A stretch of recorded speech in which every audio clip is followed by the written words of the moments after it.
അമൃത ഹോസ്പിറ്റലിലോട്ട് നിങ്ങളെങ്ങാനും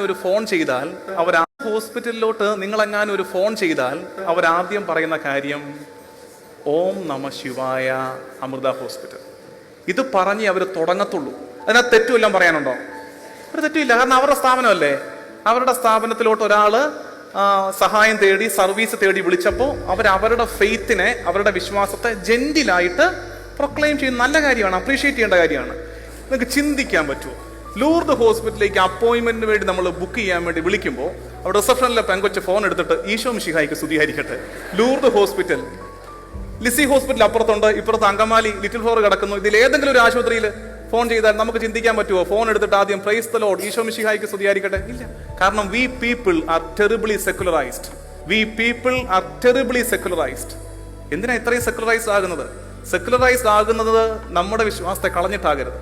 നമ്മുടെ വിശ്വാസത്തെ ജെന്റിലായിട്ട് ആർക്കൊരു ദ്രോഹമുള്ള കാര്യമല്ലോ. ഞാൻ വിശ്വസിക്കുന്ന എന്റെ കർത്താവിന്റെ നാമത്തെ ഏറ്റു പറയാൻ എന്ത് പാട്ടിരിക്കുന്നു? ഇസ്ലാം സഹോദരൻ രണ്ടുപേരും തമ്മിൽ കാണുമ്പോൾ എന്താ പറയുന്നത്? അതൊക്കെ കറക്റ്റ് അറിയാം. അപ്പൊ അവരങ്ങോട്ടും ഇങ്ങോട്ടും പറയും. നല്ല കാര്യമല്ലേ? ലോകത്തെവിടെ, അതാണ് അവരുടെ ഗുണം. ലോകത്തെവിടെ അവർ കണ്ടാലും അവരത് പറഞ്ഞേ. ഇനി പറ, രണ്ട് ക്രിസ്ത്യാനികൾ തമ്മിൽ കണ്ട എന്താ പറയുന്നത്? ഈശോ, ഏത് നാട്ടിലെ കർത്താവ് ഈശോ മിശിഹായ്ക്ക് സ്തുതിയായിരിക്കട്ടെ? ചുമ്മാ മുമ്പിലിരുന്ന് തള്ളുകയാണ്, വെറുതെ പറയുകയാണ്. നിങ്ങളുള്ള കാര്യം രണ്ട് ക്രിസ്ത്യാനികൾ തമ്മിൽ കണ്ടാൽ എന്താ പറയാറുള്ളത്? സുഖമാണോ? അത് പിന്നെ കുഴപ്പമില്ല, ഉപദ്രവമുള്ള കാര്യമല്ലോ. സുഖമാണോ എന്ന് ചോദിക്കുന്നത് തെറ്റില്ല. പിന്നെ വേറെ പ്രായമുള്ളവരെയൊക്കെ കാണുമ്പോൾ മൂക്കണം, നമുക്ക് സ്തുതി കൊടുക്കണമെങ്കിൽ അല്ലെ? പ്രായമുള്ളവരെ കാണുമ്പോൾ സ്തുതിയല്ലോ. ചിലപ്പോൾ എനിക്ക് തോന്നാറുണ്ട്, അല്ല, രണ്ട് പേർ തമ്മിൽ കാണുമ്പോൾ ഇങ്ങനെയാണ് സംസാരം തുടങ്ങുന്നതിൽ ഉറപ്പിക്കാൻ മിക്കവാറും ക്രിസ്ത്യാനികളായിരിക്കും. എങ്ങനെയെന്നറിയാം? അറിഞ്ഞായിരുന്നോ? അല്ലെ, അറിഞ്ഞായിരുന്നോ? എന്ത് ആരാണ്ടോ കുറ്റമായി? അറിഞ്ഞായിരുന്നോ? കേട്ടായിരുന്നോ എന്നൊക്കെ ചോദിച്ചാണ് സംസാരം തുടങ്ങുന്നത്. ഉറപ്പിച്ചോ ക്രിസ്ത്യാനിയാകാൻ സാധ്യതയുണ്ട്. അതുകൊണ്ട് നിങ്ങൾ തുടങ്ങി വെക്കേണ്ട ഒരു കൊച്ചു കാര്യം, വർത്തമാനം പറയുമ്പോൾ ബിഗിൻ ഈച്ച് കോൺവെർസേഷൻ ഐദർ വിത്ത് ഈശോ മിശിഹായ്ക്ക് സ്തുതിയായിരിക്കട്ടെ ഓർ പ്രൈസ് ദി ലോർഡ്. മതി. സിമ്പിൾ സ്റ്റെപ്പ് എടുത്ത് വെക്കുക. ആദ്യം ചെറിയ ചുവടുകൾ എടുത്ത് വെക്കുക, വലിയ വിപ്ലവം കാണിക്കാൻ പോകാതെ. നിങ്ങൾ മിണ്ടി തുടങ്ങുമ്പോഴേ ഒരാളോട് ആദ്യം എന്ത് പറഞ്ഞേക്കണം?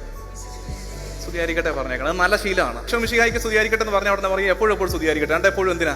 രണ്ടെപ്പോഴും ആവശ്യമില്ല. എപ്പോഴും സ്തുതിയായിരിക്കട്ടെ. ഇന്നും എന്നും ഈശോ നാമത്തിന് സ്തുതി ഉണ്ടായിരിക്കട്ടെ എന്നാണ് പറയുന്നത്. അത് നല്ലതാണ്.